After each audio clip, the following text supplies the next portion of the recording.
Shalom. Di bangkunya di depan masih kosong. Boleh maju dulu sebentar, sedikit supaya yang di belakang nanti kan masih banyak tuh yang menunggu di belakang. Nanti bisa duduk di yang belakang. Kapalnya Ayo. jomplang tuh kayaknya. Lasma, Elizabeth, maju. Riani. Ya, kapalnya jomplang. Ayo maju. Momoy, maju.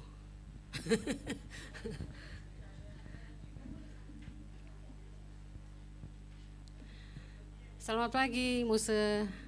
Selamat pagi semua. Senang sekali bisa ketemu semua hari ini. Ya, ibu-ibu sekalian, ini kita sekarang kan sudah namanya Komisi Dewasa ya. Nah, jadi ada bapak-bapak nih, jangan sampai salah kok ada Pak Rian ya di sini. Ya, Bro Rian ini adalah koordinator dari tim persekutuan doa. Jadi hari ini hadir ya. Karena semalam kan ketua komisi wanitanya datang ke persekutuan doa ya semalam ya. Jadi ya 50-50 ya. Ya, kami menyambut ibu-ibu sekalian dan juga bapak-bapak ini yang ganteng ya untuk memulai persekutuan dewasa kita pada hari ini. Namun terlebih dahulu mari kita lihat gadgetnya masing-masing di silent sudah belum ya, supaya kita bisa lebih fokus untuk beribadah di dalam persekutuan ini. Ya, kita akan masuk di dalam saat teduh. Kita tundukkan kepala, kita mau persiapkan hati kita untuk datang kepada Tuhan.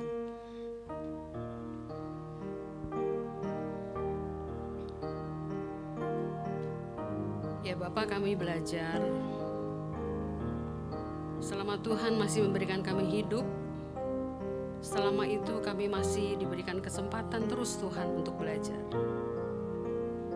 Seperti di dalam Mazmur 119, berkali-kali penulisnya memohon, Tuhan, ajarlah aku. Tuhan, ajarlah aku. Demikian pada hari ini, kita semua bersatu hati untuk mau diajar, untuk mau dibentuk oleh Tuhan. Agar kita semua dipelihara di dalam kebenarannya Tuhan. Sungguh baik, teramat baik penyertaan Tuhan di dalam kehidupan kita. Begitu tak terbatas kasih Tuhan yang kita alami dari dahulu sampai dengan hari ini.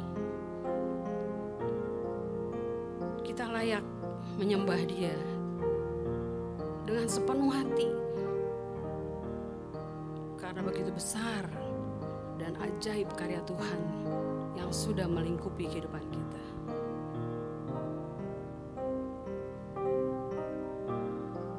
Mari kita bangkit berdiri. Kita menyembah Tuhan bersama-sama dengan segala bangsa dengan pujian, besar dan layaklah karya-Mu.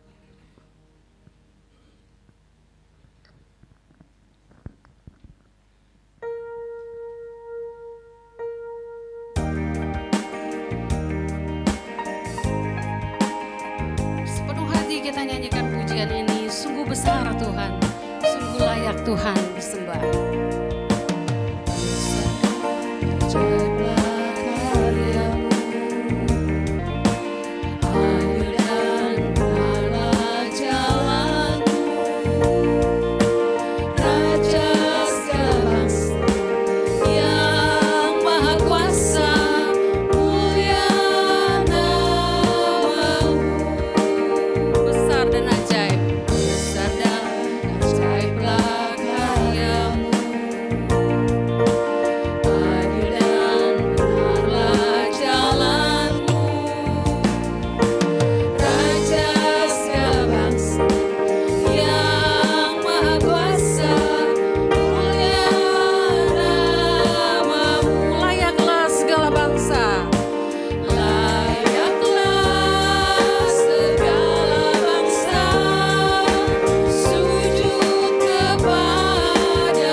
Bangsa yang maha kuasa.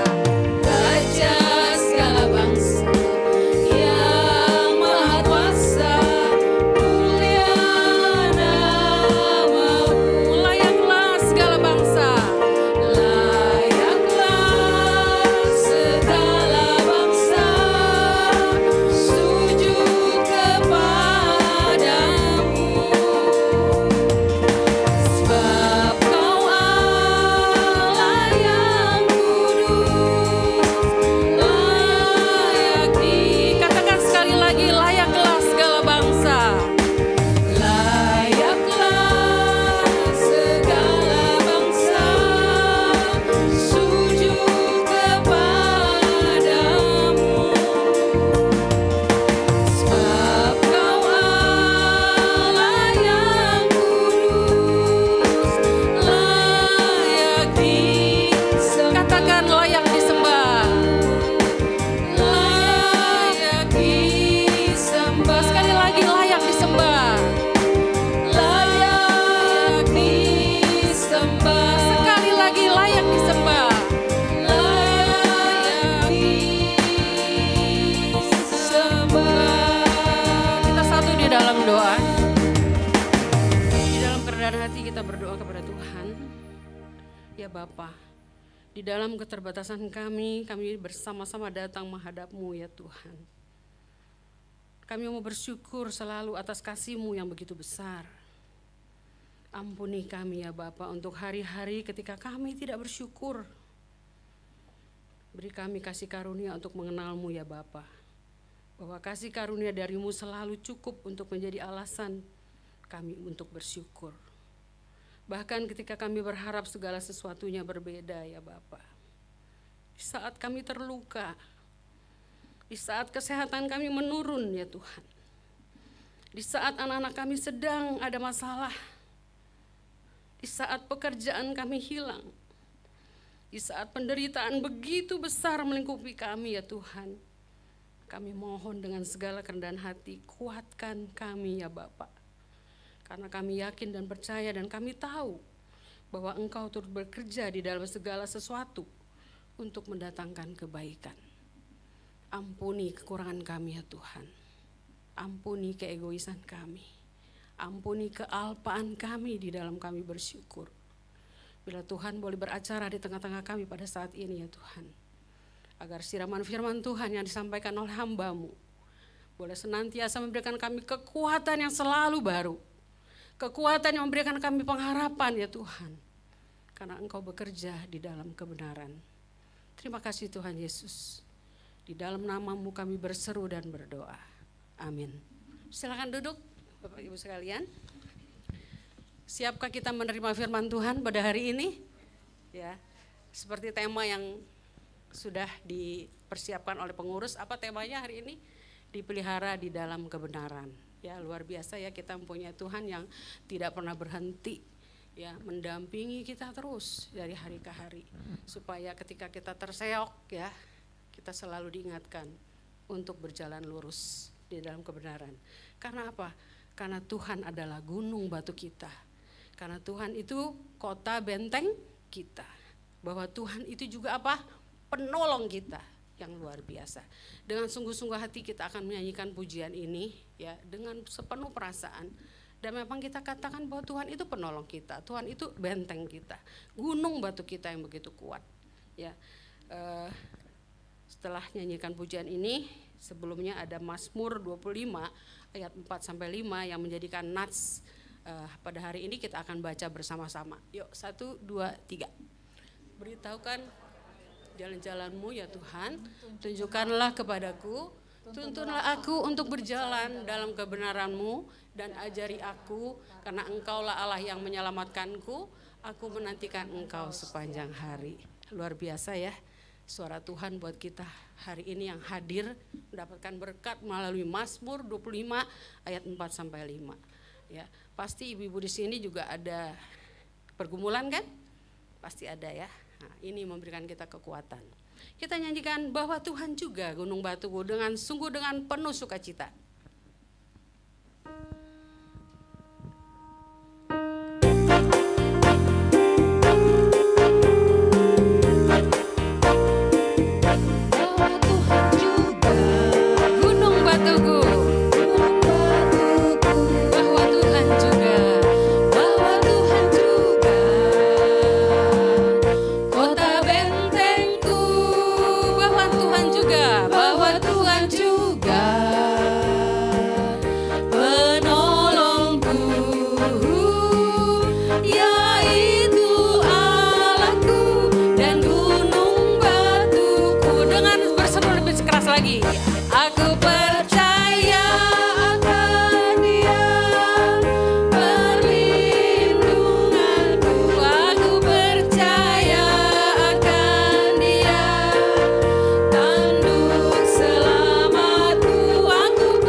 ibu-ibu semua.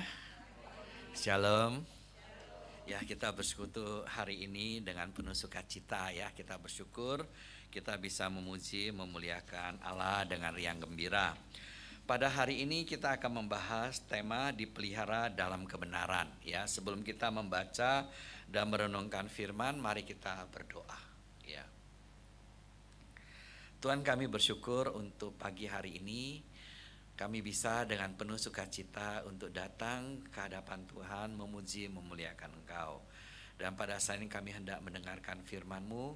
Biarlah tolong kami Tuhan, agar kami dapat mengerti firman-Mu. Karena firman-Mu itu adalah kebenaran. Dan kami tahu kebenaran itu akan terus memimpin kami, menolong kami untuk terus bertumbuh dalam Tuhan. Bahkan hidup kami dapat memuliakan Engkau.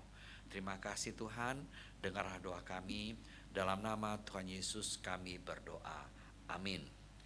Mari kita membaca firman Tuhan dari Injil Yohanes pasal yang ke-16, ayat yang ke-7 sampai 15. Injil Yohanes pasal 16, ayat yang ke-7 sampai 15.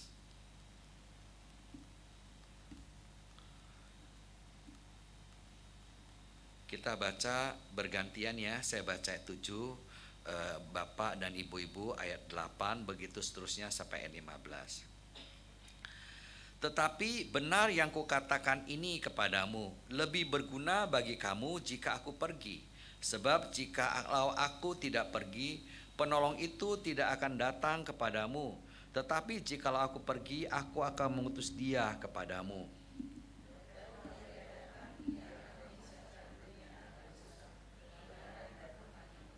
Akan dosa karena mereka tetap tidak percaya kepadaku.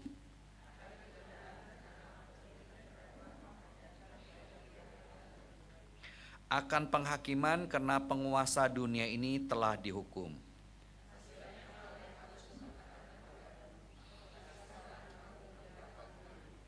Namun apabila ia datang, yaitu Roh kebenaran, ia akan memimpin kamu ke dalam seluruh kebenaran. Sebab ia tidak berkata-kata dari dirinya sendiri, tetapi segala sesuatu yang didengarnya, itulah yang dikatakannya, dan ia akan memberikan kepadamu hal-hal yang akan datang.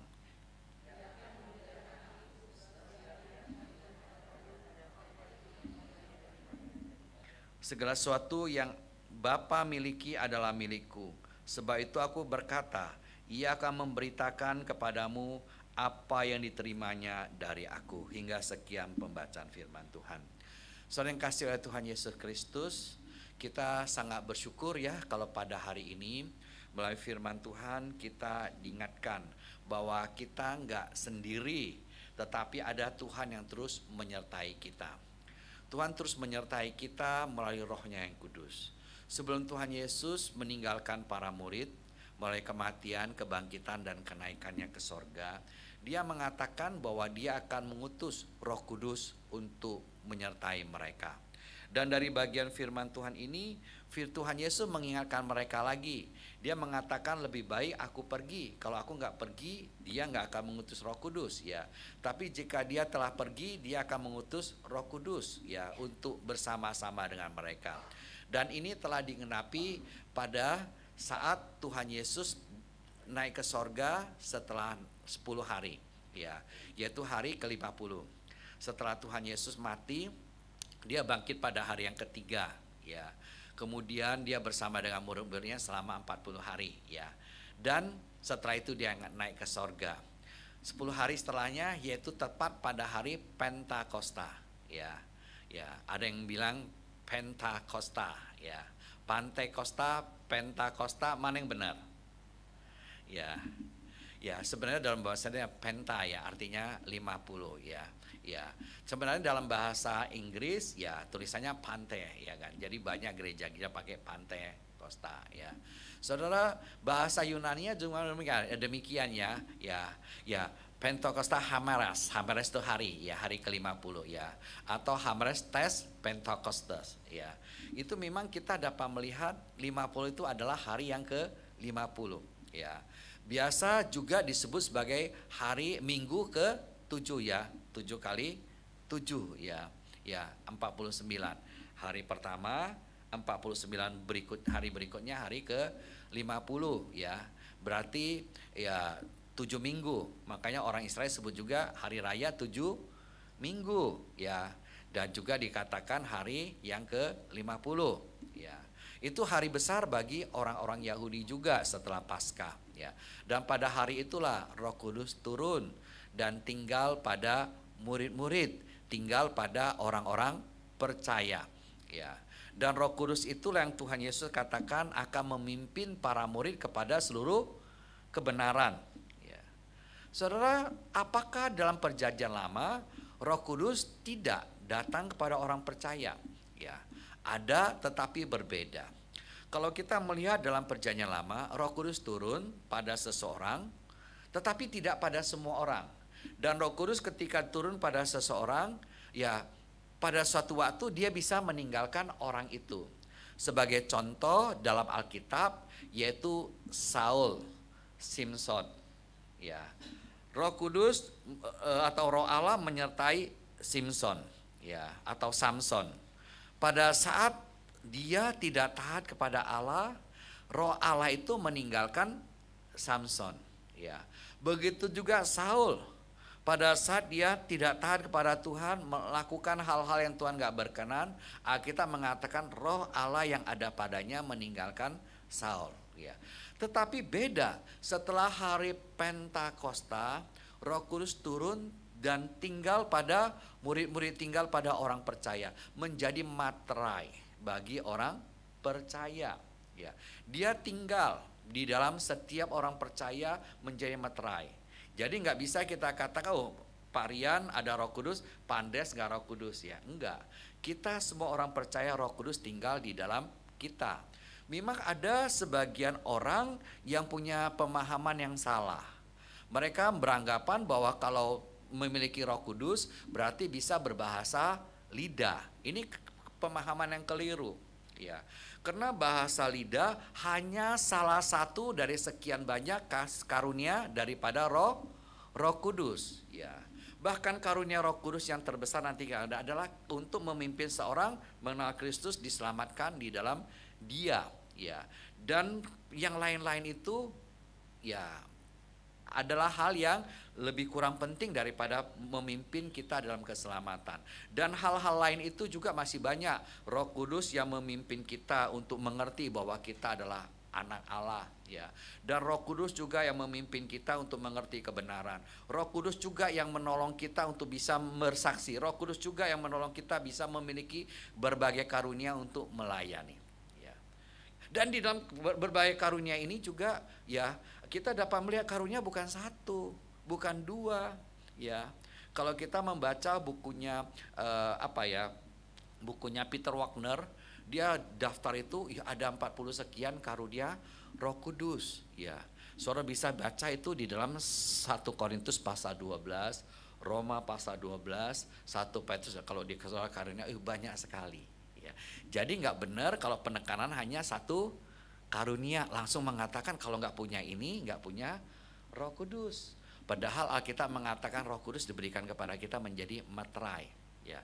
Roh Kudus tinggal dalam diri kita sebagai orang-orang percaya kepada yang menjadi materai, bahwa kita ini adalah orang-orang yang menjadi milik Kristus. Dan Roh Allah yang ada dalam kita yang bersaksi bersama dengan roh kita bahwa kita adalah anak-anak Allah ya. Itulah pekerjaan Roh Kudus ya. Kita bersyukur. Saya nggak ada ini ya, bisa next Pak Calvin ya.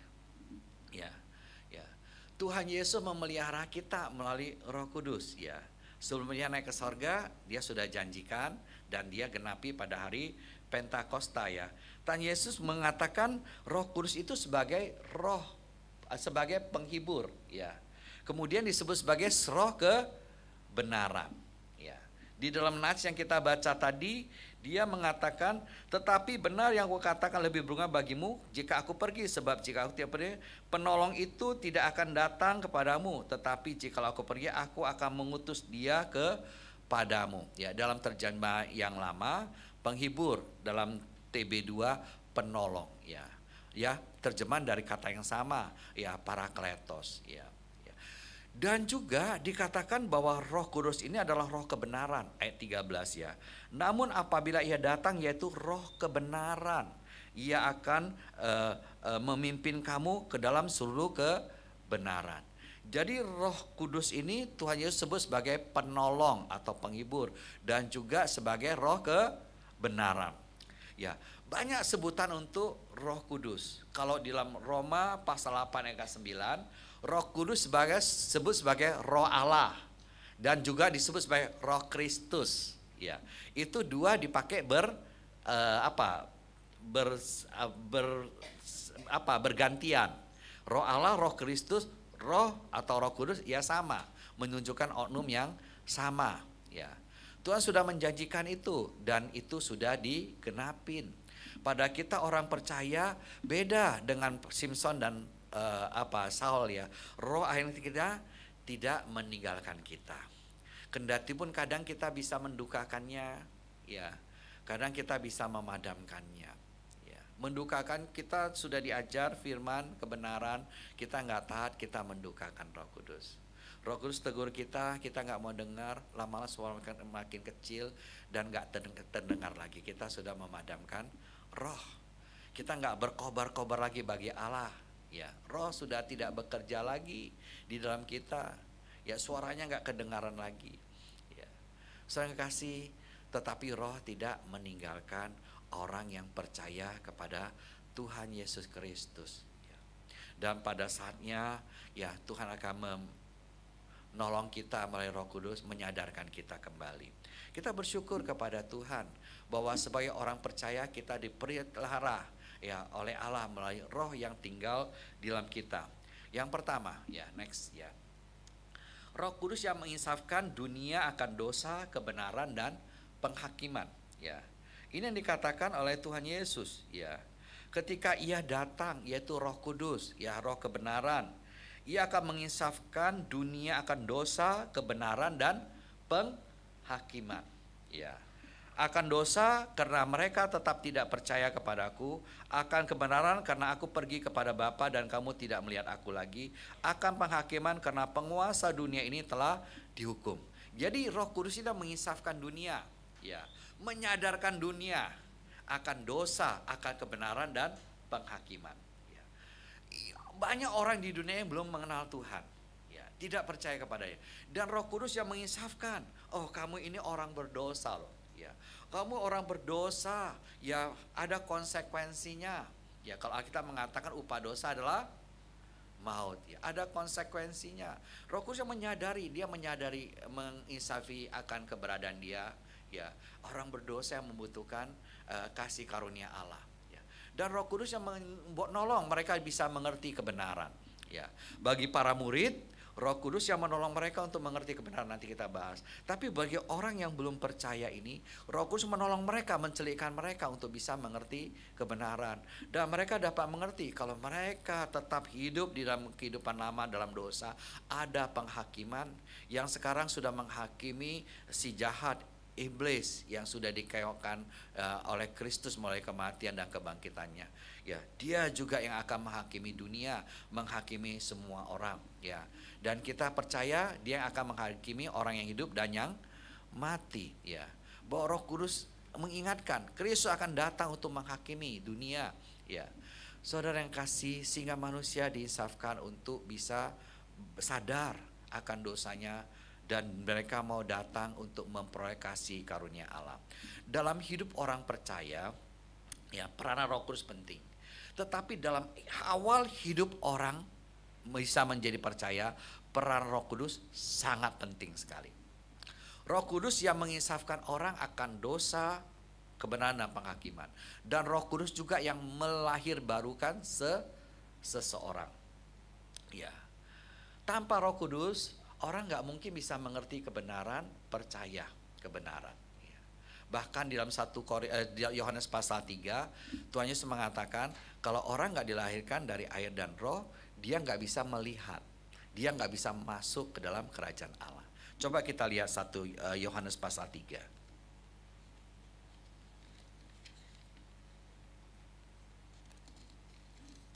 Yohanes pasal 3 ya, ayat yang ketiga. Yohanes 3 ayat 3 ya. Yesus menjawab, sesungguhnya aku berkata kepadamu, jika seorang tidak dilahirkan kembali, ia tidak dapat melihat kerajaan Allah. Ayat kelima. Jawab Yesus, sesungguhnya aku berkata kepadamu, jika seorang tidak dilahirkan dari air dan roh, ia tidak dapat masuk ke dalam kerajaan Allah. Ya. Jadi orang nggak dilahirkan kembali, tidak dilahirkan dari air dan roh, dia nggak bisa melihat kerajaan Allah. Dia nggak bisa masuk dalam kerajaan Allah. Kenapa begitu penting ya? Karena manusia pada dasarnya sudah mati secara rohani. Ya. Roma 3 ayat 23 katakan semua orang telah berbuat dosa dan telah kehilangan kemuliaan Allah. Roma 6 ayat 23 mengatakan upah dosa adalah maut, tetapi kasih karunia Allah adalah hidup yang kekal dalam Kristus Yesus Tuhan kita. Apa ini maksud dengan maut? Ya, maut itu kematian.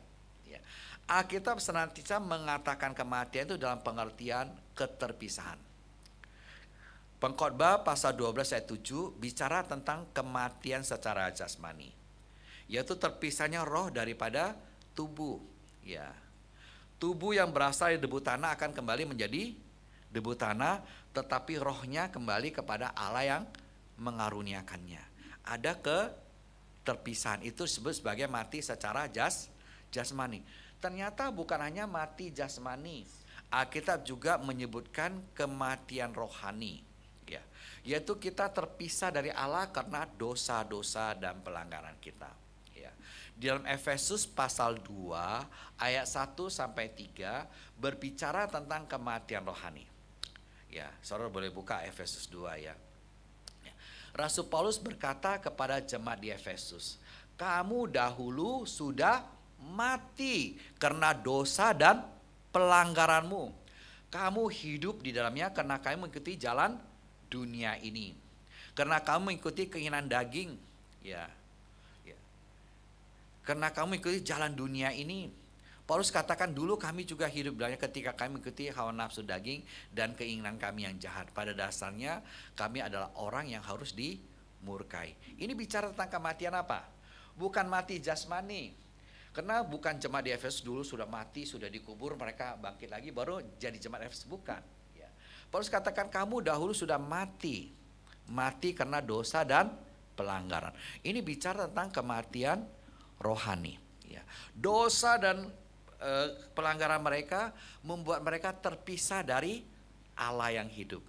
Kendati pun secara rohani mereka hidup, tetapi secara jasmani mereka sudah, secara rohani mereka sudah mati. Ya. Dan ada kematian yang lain, yaitu kematian kekal atau kebinasaan, yaitu untuk selama-lamanya terpisah dari Allah dan harus menghadapi penghukuman yang kekal. Ini yang disebut dalam Yohanes 3 ayat 16. Karena begitu besar kasih Allah akan dunia ini, sehingga ia telah mengaruniakan anak yang tunggal, supaya setiap orang percaya kepadanya tidak binasa, melainkan beroleh hidup yang kekal. Kata binasa ini berbicarakan tentang kematian kekal itu, gak binasa. Tapi kita sudah beroleh kasih karunia dalam Tuhan Yesus Kristus. Ya. Saudara, perlu peranan Roh Kudus agar orang bisa mengerti kebenaran, percaya kebenaran. Kenapa? Karena orang yang berdosa bukan sakit, ya, tetapi mati secara rohani. Makanya Tuhan Yesus katakan kalau nggak ada dilahirkan kembali, regenerasi, nggak mungkin orang bisa melihat kerajaan Allah. Kalau nggak dilahirkan dari air dan roh, nggak mungkin orang masuk dalam kerajaan Allah. Di dalam hal ini ada perbedaan antara dua pandangan, ya, antara Arminian dan Calvinis, ya, secara garis besar ya. Kalau di dalam Calvinis, urutan-urutan ordo salutisnya adalah orang perlu regenerasi dulu, dilahirkan kembali dulu, baru dia bisa percaya sama Tuhan Yesus, ya, dia bertobat percaya dan dia bisa mengalami keselamatannya, diperbaharui, dia bisa bertobat, ya. Tapi kalau Arminian mereka cenderung mengatakan enggak, icip-icip dulu Roh Kudus, ya, baru mereka bisa ngerti kebenaran, ya, mereka bertobat baru mereka lahir baru, ya. Jadi kalau saudara melihat ada yang menekankan ya orang percaya Yesus dulu baru lahir baru ya. Tapi bagi kaum Calvinis mereka katakan orang ini memix antara lahir baru dengan hidup baru. Bisa paham nggak? Ya. Karena lahir baru itu ditanda dengan hidup yang baru, ya kan? Bisa paham nggak? Ya. Mereka mix antara hidup baru dengan lahir baru. Ya, bisa paham? Ya. Tetapi perlu peranan Roh Kudus untuk melahirkan seseorang, baru dia bisa mengerti kebenaran dan percaya. Ya, dan akhirnya hidupnya diperbaharui terus menerus ya. Saya nggak bicara tentang ini, tetapi ini untuk saudara bisa pahami. Ya, ini ada dua perbedaan yang besar ya. Tapi dari Yohanes pasal 3 ayat 3, kalau orang nggak dilahirkan kembali, dia nggak bisa melihat. Kerajaan Allah itu apa sih? Sorga atau bukan? Ya, ada orang-orang Kristen yang menyamakan kerajaan Allah itu dengan sorga. Ya, tetapi kerajaan Allah itu bukan sorga. Coba saudara, Bapa kami yang di sorga, dikuduskanlah namamu, datanglah kerajaan. Sorga yang datang, jadi ada sorga di bumi. Kerajaan Allah itu adalah pemerintahan Allah, di mana Allah berkuasa, orang mau tunduk padanya. Disitulah kerajaan Allah hadir. Bisa paham nggak? Pemerintahan Allah. Ya, jadi ini bukan bicara tentang tempat, place ya, tetapi ini bicara tentang otoritas ya. Ya, ini bicara tentang kuasa. Bisa paham nggak? Datanglah kerajaan, artinya Allah yang berkuasa di dunia. Semua orang mau tunduk, ya. Semua lutut bertelut, segala lidah mengaku. Ya, disitulah kerajaan Allah hadir. Ya, bisa paham? Ya. Jadi ketika bicara, ya orang nggak dilahirkan kembali, dia nggak bisa melihat. Ya, bagaimana bisa dia sudah mati secara rohani? Ya. Saya dulu pernah baca satu cerita. Ya, ini kocak ya, cerita fiksi Chinese ya. Ya. Diceritakan ada seorang pengemis ya, dia pengembara kemana-mana, tapi dia orang ini punya ilmu ya, karena dia dewa yang jadi manusia ya, datang kemana-mana ya. Oh, bajunya compang-camping, pakai topi, bawa kipas ya. Dia biasa tidur ya di pelataran rumah ya, orang bilang kaki lima ya. Ya, suka jalan. Pada satu tempat dia nggak ada kaki lima, dia lihat ada rumah kosong. Ya, dan rumah itu sudah lama nggak ditinggalin kan. Dia masuk, rupanya bukan tempat tinggal orang, ya, tapi tempat orang taruh peti mati, ya. Di sana ada daerah tertentu orang meninggal ya taruh peti nggak dikubur, tapi taruh di rumah gitu kan, ya. Ya dilihat nggak ada orang, dia masuk ya, ya dia masuk ke dalam ya, dia tidur ya, ya karena dia kelelahan dia tidur malam ya, ngorok ya. Suaranya keras sekali ya, jadi ngorok gitu. Kalau di ada jet gitu sama dari kecil sampai besar ya kan, ya, ya. Kemudian dia ngorok ya, pada malam itu ada dua orang jaga malam lewat ya tempat itu, tang ya. Bukan saat lihat tempat itu, kok ada suara, ya. Mereka kalau lewat tempat itu biasanya takut, karena itu mereka tahu itu tempat peti mati kan, ya orang mati di sana ya. Tapi karena tugas, ya mereka ada dengar suara, mereka deketin juga ya kan. Mereka ada suara ya. Suara apa itu? Suara seperti orang tidur ya. Akhirnya mereka mau pergi, ini tugas ya. Akhirnya mereka ketok. Di dalam ada orang enggak? Enggak ada suara ya. Mereka di dalam siapa? Enggak ada suara ya kan. Terus mereka ketok keras lagi. Tok keras sekali kan. Di dalam orang hidup atau orang mati ya kan. Rupanya si pengemis itu dia bangun gitu kan. Mereka lihat pakai lampu ke dalam kan. Pengemis itu sambil kata mau bangun gitu. Gitu kan. Ya, sambil ngomong gitu. Orang mati gitu. Coba bayangkan. Dua orang yang sudah ketakutan ini ya kan. Waktu dengar melihat ada tangan gitu ya kan, dan mengatakan orang mati, apa yang terjadi ya? Mereka langsung kabur ya. Hantu kan, mereka langsung kabur. Kenapa? Jawabannya orang mati, tapi di benak orang mati nggak mungkin bisa memberi respon, ya diteriakin bagaimana nggak bisa bangun. Bahkan di kemplang-kemplang gitu ya, dipukuli juga nggak bakalan bisa bangun. Ini bangun orang mati, wow mereka takut, saudara. Karena memang dalam benak kita orang mati nggak bisa memberi respon. Ya, makanya salah ya kalau orang sudah mati baru dikasih makan gitu ya. Ya, mau makasih orang tua makan enak ya waktu masih hidup ya. Sudah mati dikasih makan yang berapa banyak juga nggak bisa makan gitu ya. Ya makanya ngomong sama anak-anak, kasih papa mama makan enak waktu masih hidup ya, jangan sudah mati. ya. Saudara, orang mati nggak bisa memberi respon. Demikian juga orang mati secara rohani, ya, nggak bisa memberi respon. Ya. Sehingga perlu dilahirkan kembali. Siapa yang berkarya untuk melahirkan? Roh Kudus. Ya.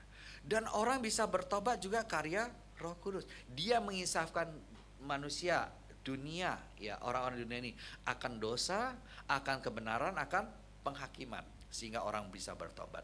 Jadi awal hidup orang percaya baik dalam hal regenerasi, dari kembali maupun orang bertobat, ya itu adalah karya Roh Kudus, ya karya Roh Kudus dalam hidup manusia. Ya bertobat, ya dan percaya Yesus ini adalah orang mulai hidup percaya, hidup barunya dalam Tuhan dari sudut manusia. Tapi dari sudut pandang Allah melihat orang sudah mulai hidup barunya ketika dia dilahirbarukan oleh Roh Kudus, ya kan? Kita bersyukur Roh Kudus yang memimpin kita di dalam kebenaran. Kita bisa ngerti kebenaran, kita bisa percaya Yesus, ya. Dan yang selanjutnya, saudara, ya nomor 2, silakan. Ya. The next.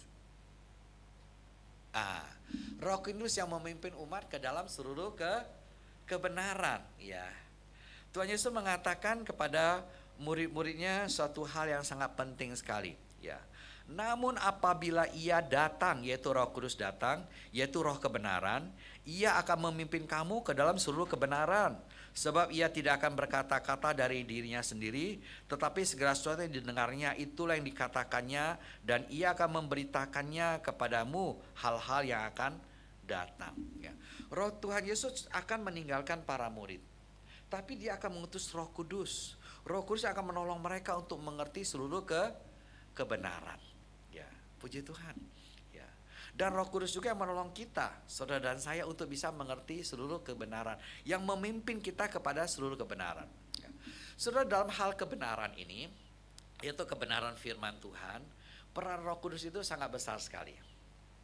Roh Kudus yang mengilhamin para nabi dan para rasul sehingga mereka dapat mengerti dan juga menuliskan kebenaran, yaitu Alkitab, ya. Dan Roh Kudus juga yang menolong kita ketika kita membaca, ketika kita mendengar, ya firman Tuhan, kita bisa mengerti, ya. Dia mengiluminasi kita akan firman Tuhan itu, akan kebenaran, sehingga kita bisa paham, kita bisa menghidupi dalam kehidupan kita. Peran Roh Kudus itu penting, ya. Mungkin kita bertanya, ya pada zaman para nabi itu kan Roh Kudus belum turun. Kok dikatakan Roh Kudus yang memimpin mereka yang menulis kebenaran? Gimana ini saudara? Para nabi itu Roh Kudus gak yang memimpin mereka untuk mengerti kebenaran, menuliskan ya Alkitab? Kita baca satu ayat lah, mungkin ini nolong kita. 1 Petrus pasal 1. 1 Petrus pasal 1, ada banyak ayat ya, tapi saya ajak kita lihat ini saja ya. 1 Petrus ayat 1 pasal 1 ya. Kita lihat mulai ayat ke-10. Ya. Mulai ayat 10 ya. Ya, sudah. Ya, 1 Petrus pasal 1 ayat 10 ya. Saya bacakan untuk kita ya. Ya. Keselamatan itulah yang diselidiki dan diteliti oleh nabi-nabi yang bernubuat tentang anugerah yang diperuntukkan bagimu, ya. Jadi keselamatan itu yang diselidiki oleh nabi-nabi, ya, tentang keselamatan, anugerah keselamatan bagi orang-orang yang menerima surat itu, orang-orang percaya yang ada di dalam perjanjian baru, ya. Ini bicara siapa? Nabi-nabi. Ya, ayat 11 perhatikan ya, ayat 11 ya. Mereka pun meneliti saat yang mana yang akan dan yang bagaimana yang dimasukkan oleh Roh Kristus, ya. Roh Kudus disebut sebagai Roh Kristus, ya, yang ada di dalam mereka, yaitu Roh yang sebelumnya bersaksi tentang segala penderitaan yang akan menimpa Kristus dan tentang segala kemuliaan yang muncul sesudah itu. Kepada mereka telah dinyatakan bahwa mereka bukan melayani diri mereka sendiri, tetapi melayani kamu dengan segala sesuatu yang telah diberitakan sekarang kepada kamu dengan perantaran orang-orang yang oleh Roh Kudus yang diutus dari sorga menyampaikan Injil kepada kamu, yaitu hal-hal yang ingin diketahui oleh malaikat-malaikat. Jelas ya? Iya. Kita pikir, wah perjanjian lama para nabi itu peran Roh Kudus. Enggak, ayat ini dengan jelas mengatakan para nabi itu menyelidikin ya tentang anugerah keselamatan dalam Yesus Kristus. Ya. Ya. Yang menolong mereka siapa untuk Roh Kudus, ya kan? Jadi para nabi ya bisa melihat ke depan ya sesuai yang belum terjadi karena peranan Roh Kudus ya. Alkitab itu punya satu benang merah. Kendati pun PLPB ada berapa kitab itu PLPB? 66 kitab. Ya. PB berapa kitab? 27. Pelajaran katekisasi masih jalan ya. Ya. Kalau PL ya 39 ya. Ya, saudara ada 66 kitab tuh bisa nyambung karena apa? Karena penulisnya meskipun manusianya banyak ya dan dalam jangka waktu lama, tapi penulis utamanya satu yaitu Allah ya. Melalui Roh Kudus yang bekerja melalui orang percaya ya yang dia tunjuk ya para nabi dan para rasul. Jadi bisa nyambung karena penulisnya satu. Ya. Dia menolong para nabi untuk bisa menuliskan Alkitab. Ya. Dan itu juga Roh Kudus yang akan menolong para murid untuk mengerti seluruh dan menolong saudara dan saya mengerti seluruh kebenaran. Ya. Jadi penting kalau kita mau baca Alkitab ya minta Tuhan melalui Roh Kudus memberi penerangan bagi kita. Ya. Sebab tanpa pertolongan Roh Kudus kita bisa salah ngerti. Ya. Banyak orang-orang bukan Kristen membaca Alkitab. Ya, kalau bisa mereka baca Alkitab kita tapi pemahamannya bisa beda sekali dengan pemahaman kita tentang Alkitab. Kenapa? Ya, karena mereka nggak dipimpin oleh Roh Allah. Ya, baca Alkitab akhirnya salah-salah gitu kan. Ya. Penting Roh Kudus bekerja. Ya, saya punya pengalaman. Ya, sebelum saya jadi Kristen saya udah sempat ke gereja. Ya, tapi saya nggak ngerti Alkitab.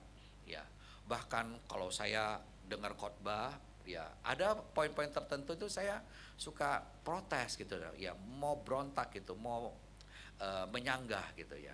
Tapi untung saya masih sungkan saya pembinaan sama teman-teman gitu, saya masih menahan diri ya. Baca Alkitab nggak ngerti gitu ya. Kenapa? Ya, saya memang belum percaya waktu itu. Tapi mulai satu peristiwa yaitu saya pernah cerita, saya di dalam satu retret di Parapat, saya bertobat, saya terima Yesus waktu itu dan juga menyerahkan diri. Sejak saat itu saya membaca Alkitab beda ya. Ketika membaca bisa meresap, bisa mengerti, mengubah pikiran saya, hati saya, hidup saya ya. Saya percaya itu bukan karena saya, tapi Roh Allah yang ada dalam saya menolong saya untuk bisa mengerti. Penting peranan Roh Kudus ya. Orang bisa ngerti kebenaran, hidup dalam kebenaran. Makanya ketika baca firman Tuhan, penting kita berdoa Roh Kudus bekerja di dalam kita ya. Dan kita tahu ya bahwa Roh Kudus yang menolong kita mengerti kebenaran ya dan juga menghidupi kebenaran ya. Dan orang yang mau mengerti kebenaran, menghidupi kebenaran ya, artinya orang itu mau dipimpin oleh Roh ya. Alkitab sebut penuh dengan Roh. Penuh dengan Roh itu apa? Ya, Alkitab mengatakan jangan kamu mabuk oleh anggur, tapi hendaklah kamu penuh dengan Roh Kudus ya, Roh Allah ya. Apa yang dimasukkan dengan penuh Roh Kudus? Ya, sekali lagi ada saudara-saudara kita yang mengatakan penuh Roh Kudus ya mereka bisa berglosalali. Ya, berglosalali ya. Tapi itu bukan yang Alkitab maksudkan. Glosalali bahasa lidah salah satu karunia Roh Kudus, ya kan. Tapi nggak setiap orang mendapatkan karunia itu, ya. Kalau bicara tentang ini, mungkin satu waktu bicara ya. 1 Korintus sangat bagus sekali dari ayat pasal 12, 13, 14 bicara ini. Pasal 12 itu bicara ada rupa-rupa karunia tapi satu roh, ya. Tubuh banyak tapi banyak karunia. Roh memberikan yang beda. Itu pasal 12. Pasal 13 bicara tentang kasih. Kamu punya karunia yang luar biasa tapi tanpa kasih nggak berguna. Kamu bisa bahasa malaikat, bahasa semua bahasa manusia, tanpa kasih nggak ada faedahnya. Ya itu pasal 13 bicara tentang kasih, tapi kaitannya dengan ini. Pasal 14 bicara ya kamu ini kalau semua pakai bahasa roh, ada orang baru datang, lihat kamu, katakan kamu apa? Kamu ini gila. Ya. Paulus katakan aku bersyukur dalam bahasa roh ya, aku lebih dari kamu semua. Tapi dalam pertemuan jemaat aku lebih suka mengucapkan beberapa kata ya, 5 kata yang orang bisa mengerti daripada beribu-ribu kata bahasa roh yang enggak mengerti ya. Jadi kalau mau mengerti ini ya, dan dalam ibadah harus tertib dan sebagainya, itu dalam 1 Korintus pasal 14 katakan ya. Makanya kenapa di GKI dalam ibadah tertib ya, nggak ada bahasa roh ya, bisa paham saudara? Itu menurut Alkitab. Kalau satu hari mau bahas boleh ya. Saudara kasih, ketika kita membicarakan tentang peranan Roh Kudus yang menuntun kita ke dalam seluruh kebenaran. Pada saat orang penuh dengan roh, artinya hidup orang itu dipimpin oleh roh, dikuasai oleh roh. Ya. Anggur kalau menguasai orang mabuk anggur, hidupnya itu nggak sadar dikuasai oleh anggur ya kan. Tetapi kalau orang penuh dengan roh, hidupnya dikuasai, dikendalikan oleh roh. Ya, bisa ngerti nggak? Roh mengendalikan kita melalui apa? Melalui kebenaran. Alkitab. Gak mungkin orang dikuasai oleh Roh Kudus, dipenuhi Roh Kudus, bicaranya ngawur, gak sesuai dengan Alkitab. Ya. Ada satu orang ya, dia mengatakan kepada ini seorang remaja putra bicara dengan seorang remaja putri ya. Ya, kemarin Roh Kudus bicara sama saya ya kan. Ya, ngomong apa ya? Roh Kudus bicara sama saya bahwa kamu diciptakan Allah untuk saya. Gimana saudara, kok anak gadisnya nanti ya tiba-tiba ada temannya cowok ngomong gitu gak? Kamu, Roh Kudus ngomong sama saya bahwa kamu Tuhan ciptakan untuk saya. Kira-kira gimana ya? Tapi perempuan ini rupanya dia pintar saudara. Oh begitu ya, terima kasih sudah memberitahukan kepada saya ya. Tapi Roh Kudus belum bicara sama saya. Nanti ya, kalau Roh Kudus sudah bicara sama saya baru kasih respon.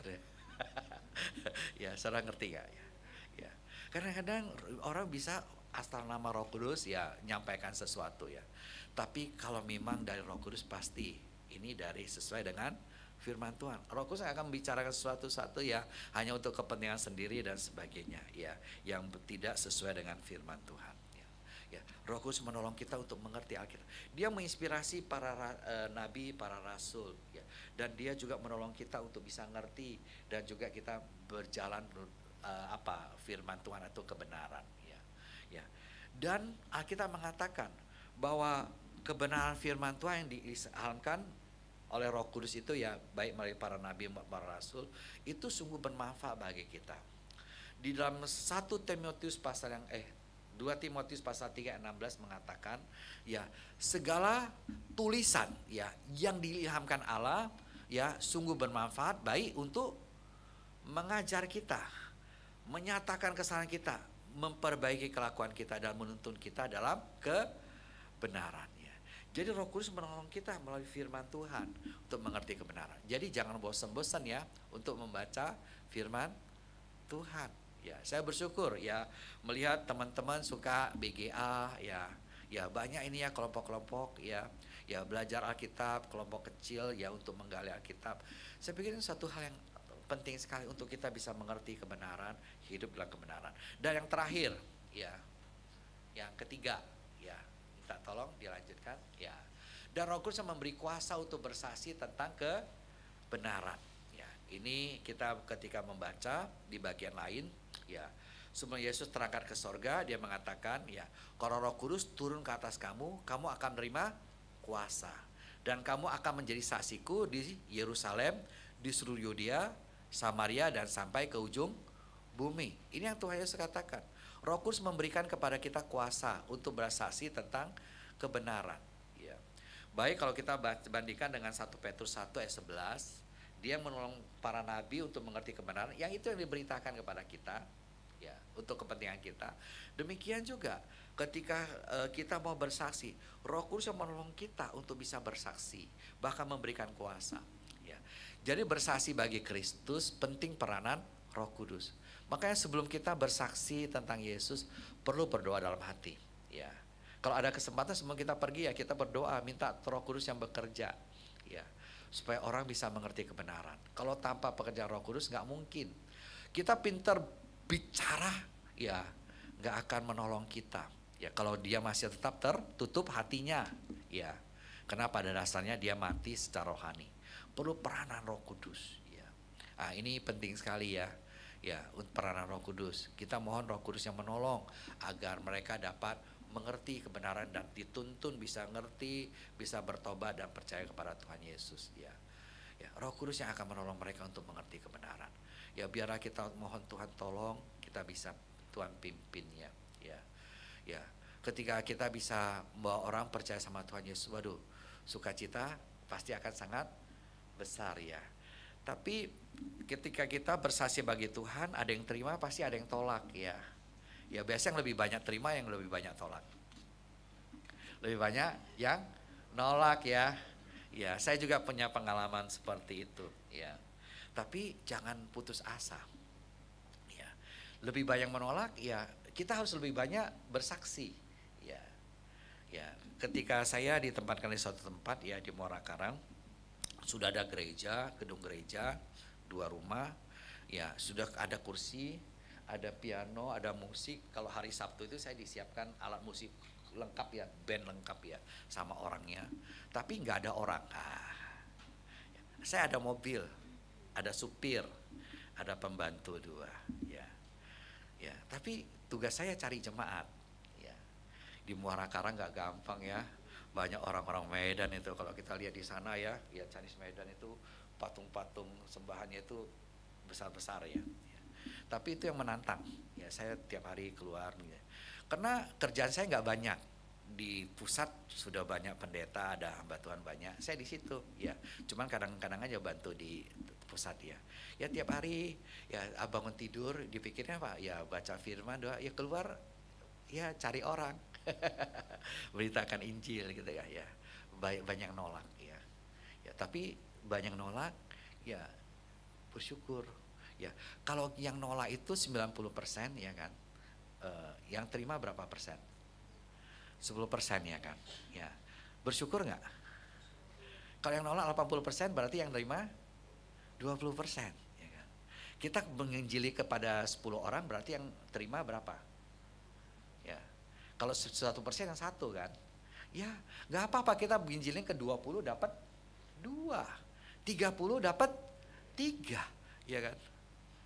Beruntung nggak saudara? Ya, jangan lihat orang nolaknya, lihat orang terimanya. Itu yang saya pakai saudara. Ya. Bersyukur ya, nggak sampai 1 tahun sudah hampir 100 orang yang saya bawa untuk bisa kenal itu di umum ya, di pemuda remaja lagi. Saya pikir itu satu hal yang ya luar biasa. Bukan karena saya ya, tapi saya tahu itu pekerjaan Tuhan melalui Roh Kudus. Ya. Bahkan ada orang yang keras. Ya akhirnya Tuhan bisa lembutkan hatinya ya. Hari ini nolak, besok-besok belum tentu dia nolak ya. Ada satu orang yang saya sampai sekarang gak bisa lupa saudara. Saya datang ya dia gak mau temuin, pembantu yang nemuin ya, kasih teh, belum lagi minum kasih lagi, belum. Ya saya tahu ini orang caranya pakai 3 cangkir gelas untuk ngusir saya kan ya, ya saya jadi tantangan bagi saya cari tahu ini orang siapa namanya, saya telepon ya, oh nggak tahu ya, telepon lagi bos saya ya, oh saya ini siapa yang kasih ya nama ini ya, oh saya cari ya, mungkin dari cabang kan ya, ya saya cari, oh ini dari Pan Sensen ya, oh ya bisa minta telepon ya, saya telepon ya, Pan Sensen orang ini bapak kenal, iya ya dari saya ya, ya bapak kenal, itu keponakan saya, oke ya kan, saya sudah cari dia, tapi dia nggak mau ketemu saya. Kapan ada waktu kita besuk sama-sama ya? Oh iya, janjian waktu, datang sama dia. Kira-kira orangnya mau temuin nggak? Enceknya, Yang datang gak ditemuin dia bisa dicita, saudara. Datang, saudara, diterima, jadi sungkan sekali ya. Ya dia ngomong-ngomong baru gitu. Ini terbuka juga, saudara ya. Bisa percaya Tuhan ya. Beberapa hari yang lalu ada yang meninggal, saudara, saya layani dia sama teman tim duka ya. Saya masih ingat ya, dulu ya kan, belasan tahun yang lalu saya datang, dia masih tertutup. Ya. Saya datang sama seorang panatua, waktu itu masih panatua, masih tertutup, saudara. Ya, kita ngobrol-ngobrol aja ya kan. Datang lagi masih tertutup ya. Tapi beberapa tahun yang kemarin kita datang, dia antusias, dia nanya, guru. Nanya, banyak nanya ya, kita jawab ya. Saya orangnya semakin orang suka nanya, saya semakin suka gitu kan. Ya. Sampai terakhir ya, teman kita mata perang telepon saya, Pak, ini ya icang saya dia mau percaya Tuhan Yesus loh. Ya, oke, bagus, saya ke sana ya. Saya konfirmasi, benar dia mau percaya. Terus saya ajak berapa majelis ya, saya bicara di grup majelis ya, boleh nggak dibaptis? Akhirnya setujuin. Itu terus saya dengan penatua lain baptis dia.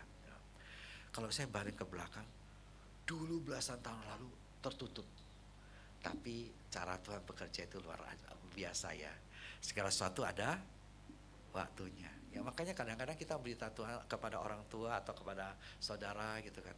Masih tetap jangan putus asa, tetap doakan. Biar Roh Kudus yang menolong mereka dapat dicelikan, mau mengerti kebenaran dan pada akhirnya bisa percaya. Amin Bapak. Terakhir saudara, next ya. Dipelihara dalam kebenaran ya. Kita hari ini belajar 3A ya. Roh Kudus yang mengisafkan dunia akan dosa, kebenaran dan penghakiman. Roh Kudus yang memimpin umat ke dalam seluruh kebenaran. Roh Kudus yang memberikan kuasa untuk bersaksi tentang kebenaran. Amin Bapak Ibu. Ya, amin ya. Kita akhiri sampai di sini. Kita ambil waktu bersatu dulu sejenak.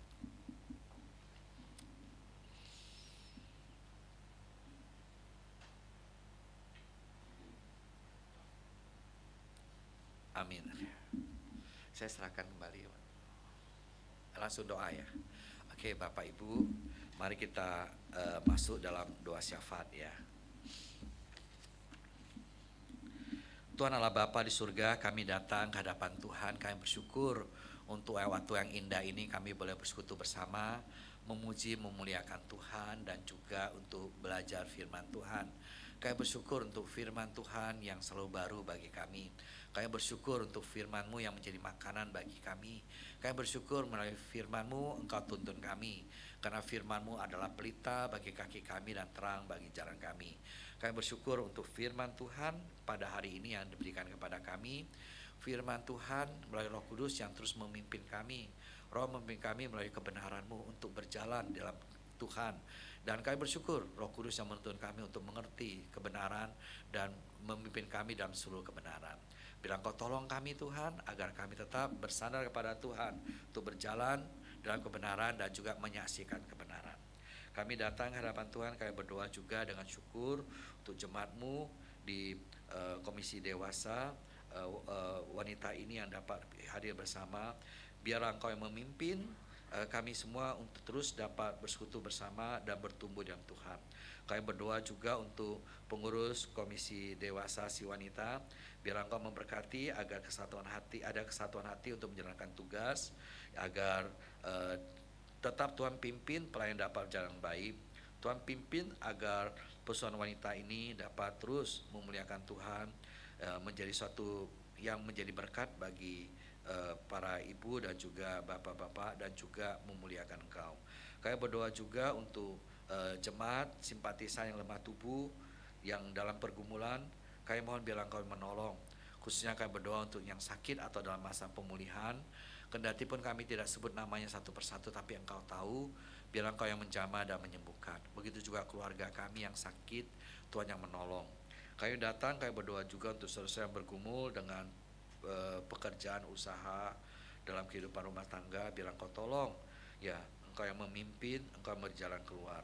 Kami berdoa juga Tuhan untuk setiap kami yang hadir pada hari ini. Engkau tahu segala permasalahan kami, pergumulan kami, baik kami yang bergumul dalam hal relasi, dalam hal finansial, dalam hal pergumulan hidup. Biar Engkau tolong kami untuk dapat mengatasinya bersama dengan Tuhan. Kami berdoa juga untuk gereja kami, GKI Gading Serpong. Kami bersyukur Tuhan sudah memimpin sehingga kami dapat memperoleh izin untuk membangun. Kami bersyukur untuk persudahan bangunan gedung untuk gereja yang sudah keluar. Kami bersyukur untuk proses yang telah dilakukan hingga saat ini dalam pembangunan. Dalam waktu dekat akan ada proses untuk tiang pancang. Kami mohon bilang Kau tolong semua dapat berjalan baik dalam hal pembangunan. Tuhan tolong semua berjalan dan juga semua dana yang dibutuhkan Tuhan cukupkan. Kami berdoa bilang Kau yang memberkati. Kami juga berdoa Tuhan dengan syukur untuk gereja yang dalam masa-masa menjelang Pentakosta ini ya ada kegiatan untuk doa bersama bilang Kau berkati. Demikian juga pada hari Minggu ini kami merayakan hari Pentakosta. Kami mohon bilang Kau tolong semua dapat berjalan baik. Kami berdoa untuk semua panitia dan juga semua saudara yang terlibat dalam pelayanan. Tuhan yang memberkati dan Tuhan yang memberkati jemaat agar dapat hadir bersama untuk merayakan Pentakosta dan memuliakan Engkau. Kami berdoa juga untuk setiap kami, biarlah melalui semua ini roh Tuhan terus bekerja dalam kami, mengobarkan semangat kami untuk melayani dan bersaksi bagi Engkau. Terima kasih Tuhan, dengarlah doa kami, dalam nama Tuhan Yesus Kristus kami berdoa, amin.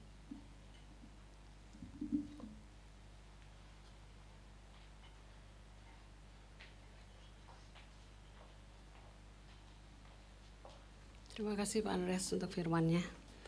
Ibu-ibu sekalian dikasihi Tuhan, tuntunan roh kebenaran menguatkan kita semua ya untuk tetap teguh di dalam kasih Tuhan. Walaupun gunung-gunung beranjak, bukit-bukit bergoyang, tetapi kasih setia Tuhan tidak akan pernah beranjak dari kita. Amin. Ya, kita nyanyikan pujian ini sebagai merespon firman Tuhan yang sudah disampaikan kepada kita.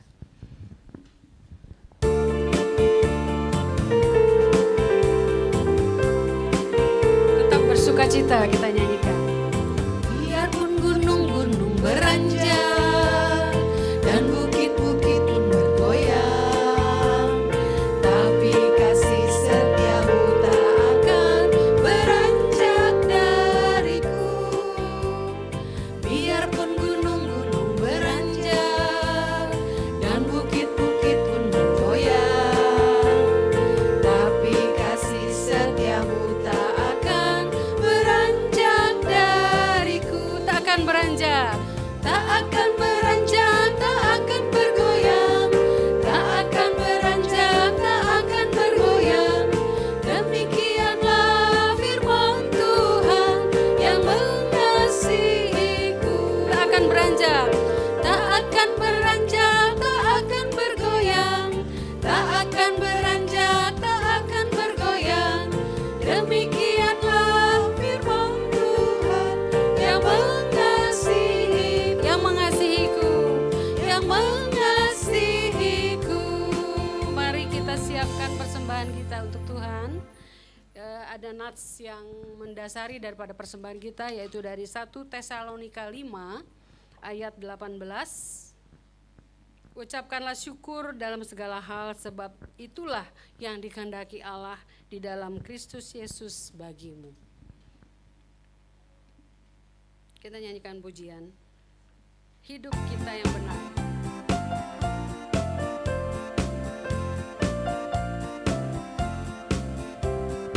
Hidup kita yang benar haruslah mengucap syukur, dalam Kristus bergemar, janganlah tergebur, dalam susah pun senang, dalam segala hal aku bermazmur dan ucap syukur, itu kehendaknya. Silahkan petugas. Apa arti hidupmu bukankah untuk ungkapan syukur? Apa arti hidupmu bukankah ucapan syukur, karena Kristus penebus berkorban bagimu. Sama-sama. Dalam susah pun senang, dalam segala hal aku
ya? Bu Suryati atau bukan? Oh Ika, oke. Ya, mari kita satu dalam doa. Segala puji syukur, terima kasih kepada Bapa yang Maha Baik untuk kasih karunia-Mu yang diberikan bagi kami semua. Kami boleh berkumpul bersama mengikuti persekutuan ini. Terima kasih ya Bapa. Kami mengucap syukur juga untuk kasih setia yang Bapa berikan kepada kami semua. Kami tidak ditinggalkan sendiri. Ya Bapa, Engkau telah mengirim seorang penolong yang luar biasa dalam kehidupan kami. Terima kasih ya Roh Kudus, Engkau yang memimpin kehidupan kami, menuntun hidup kami di dalam kebenaran Tuhan, mengikuti apa yang Tuhan Yesus ajarkan kepada kami. Tuhan tolong mampukan kami untuk kami hidup dalam kebenaran Tuhan. Kami juga mengucap syukur untuk kasih yang kami boleh diberi kesempatan untuk memberikan persembahan ini. Ya Bapa, kiranya Engkau kuduskan persembahan ini. Tuhan berkati juga tangan-tangan yang mengelola persembahan ini. Kiranya juga dipakai untuk kemuliaan dan kebesaran nama Tuhan saja. Tuhan, kami mau panjatkan doa ini hanya ke dalam nama Tuhan Yesus Kristus. Amin. Kita nyanyikan pujian pengutusan. Semua orang inginkan kebenaran.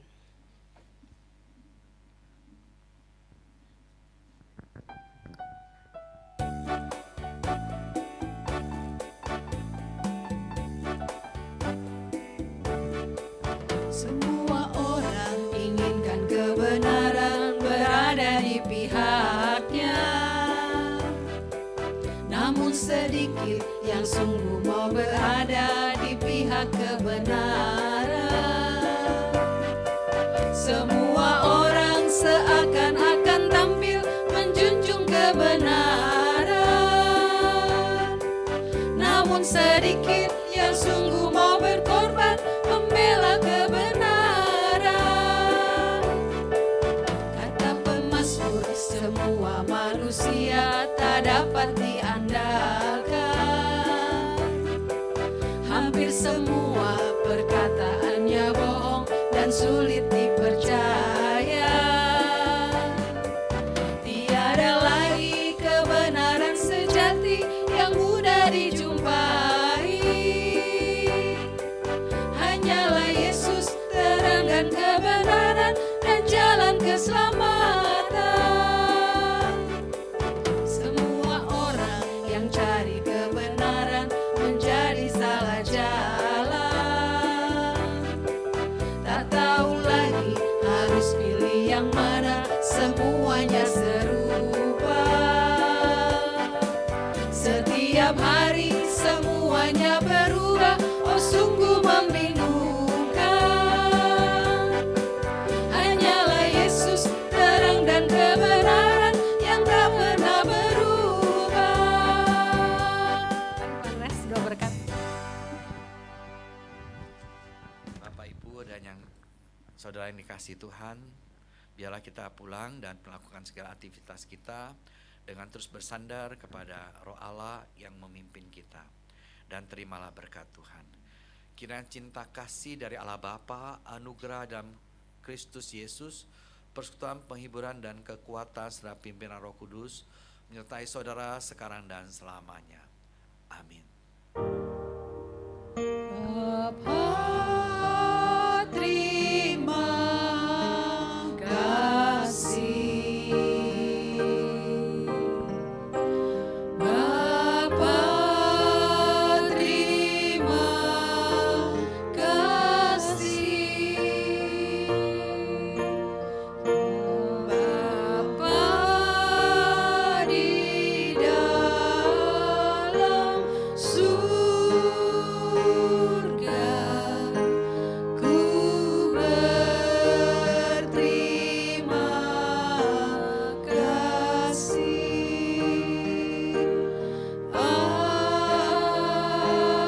Amin. Silakan duduk saat hening. Persekutuan kita selesai. Silakan pengurus untuk wartai.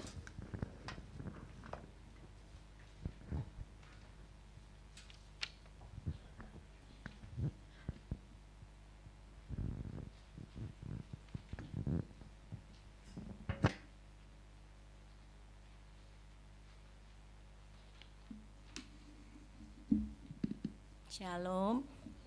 Selamat siang ibu-ibu yang terkasih di dalam Tuhan Yesus. Pertama-tama kami mengucapkan terima kasih kepada Bapak Pendeta Andreas Pak atas pemberitaan firman-Nya. Tuhan memberkati pelayanan Bapak. Terima kasih juga atas pelayanan ibu-ibu yang pada hari ini, di mana yang di depan pemusik, pemimpin pujian, singernya, tim mulmet, tim pemerhati, dan tim sekret yang selalu setia dalam pelayanannya. Terima kasih juga, kami sungguh sangat bersuka cita atas kehadiran ibu-ibu pada hari ini. Kami juga ingin menyambut apakah ada ibu-ibu yang baru pertama kali hadir di persekutuan hari ini. Tapi kalau saya lihat ada Bapak ya yang pertama kali hadir di persekutuan hari ini. Silakan berdiri Pak, memperkenalkan diri. Yang saya tahu ini adalah Bapak Koordinator, Bapak Rian. Terima kasih ya Pak atas kehadirannya. Hutangnya lunas ya Pak ya. Ya.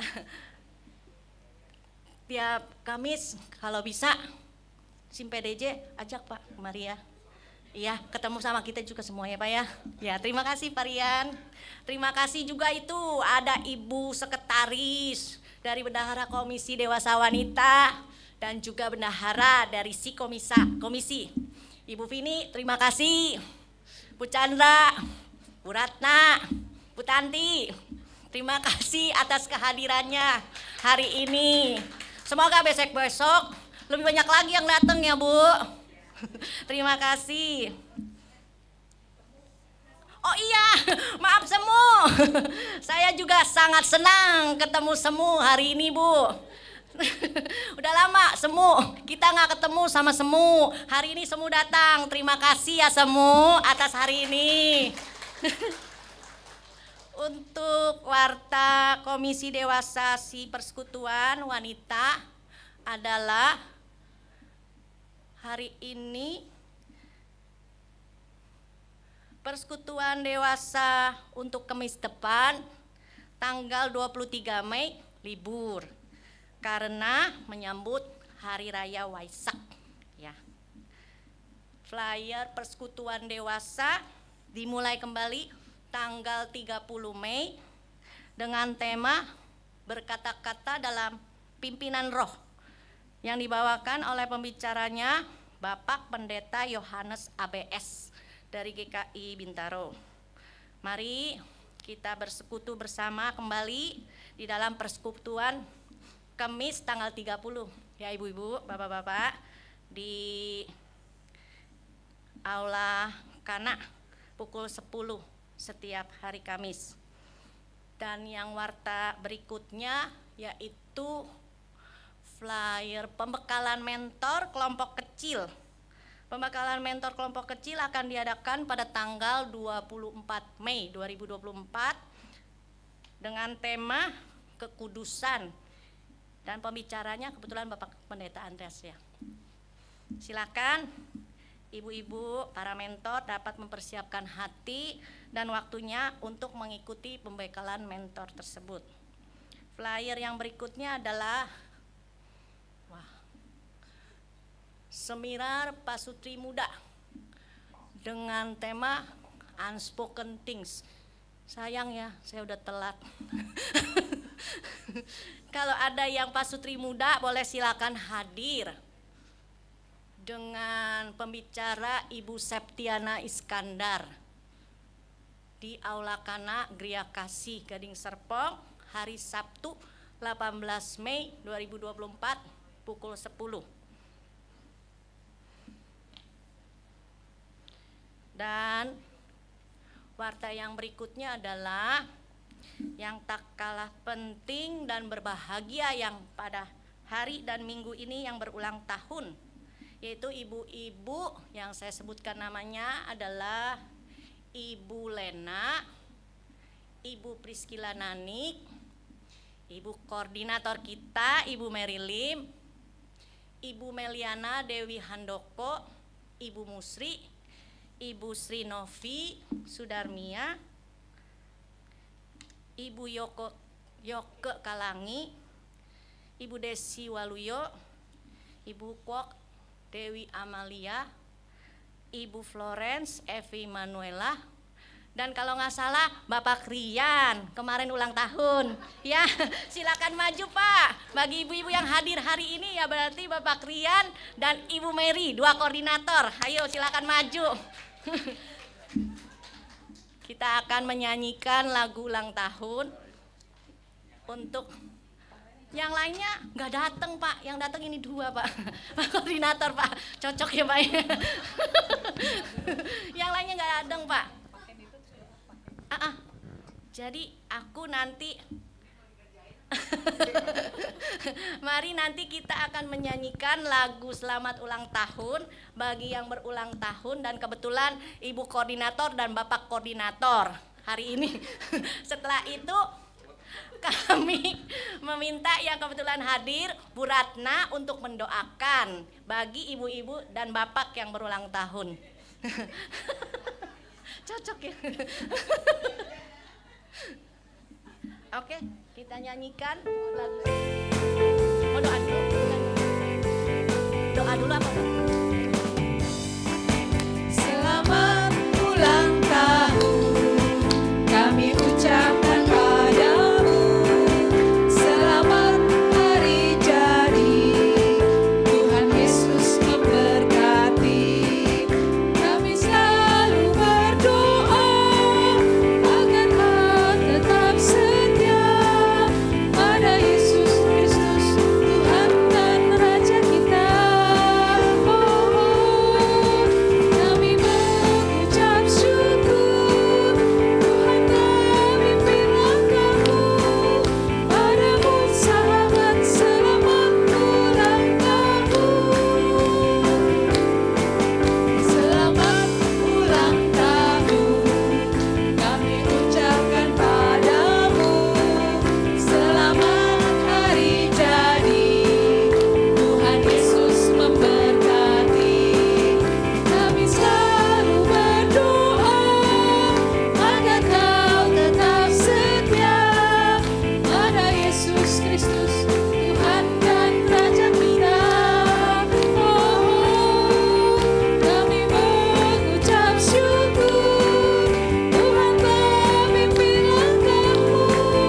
Padamu sahabat, selamat ulang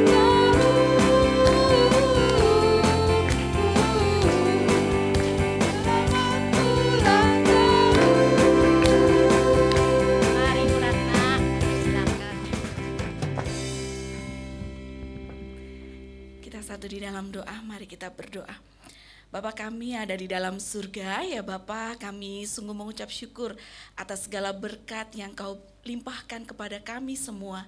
Terkhusus pada bulan ini kami sungguh mengucap syukur atas pertambahan usia saudara-saudari kami yang Engkau kasihi. Ya Tuhan, kami sungguh ingin berdoa untuk Ibu Lena, kami ingin berdoa untuk Ibu Nani, kami ingin berdoa untuk Ibu Mary, Ibu Meliana Dewi, Ibu Mustri, Ibu Novi, Ibu Yoke, Ibu Desi Waluyo, Ibu Dewi Amalia, Ibu Evi Meilisa, dan juga Bapak Rian.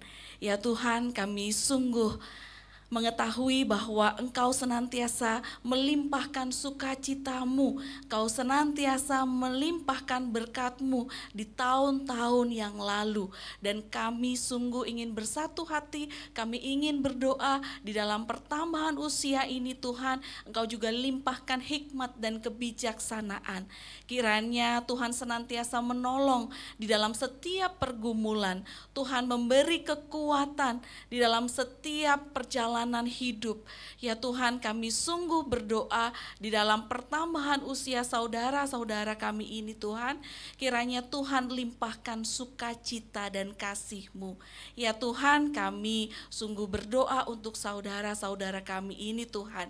Terkhusus kami juga berdoa untuk 2 koordinator kami ya Tuhan, di dalam si wanita dan juga di dalam PDJ, Bapak Rian dan juga Ibu Mary. Kiranya Tuhan limpahkan dengan hikmat dan kebijaksanaan di dalam pelayanan ini Tuhan. Kiranya Tuhan senantiasa memampukan, kiranya Tuhan sendiri yang mengendalikan setiap hal yang menjadi keputusan-keputusan. Kiranya Tuhan boleh senantiasa memberkati Ibu Mary dan juga Bapak Rian. Ya Tuhan, kami sungguh berdoa untuk Bapak Rian dan juga Ibu Mary. Di dalam nama Tuhan Yesus Kristus kami memohon doa-doa yang kami panjatkan. Amin.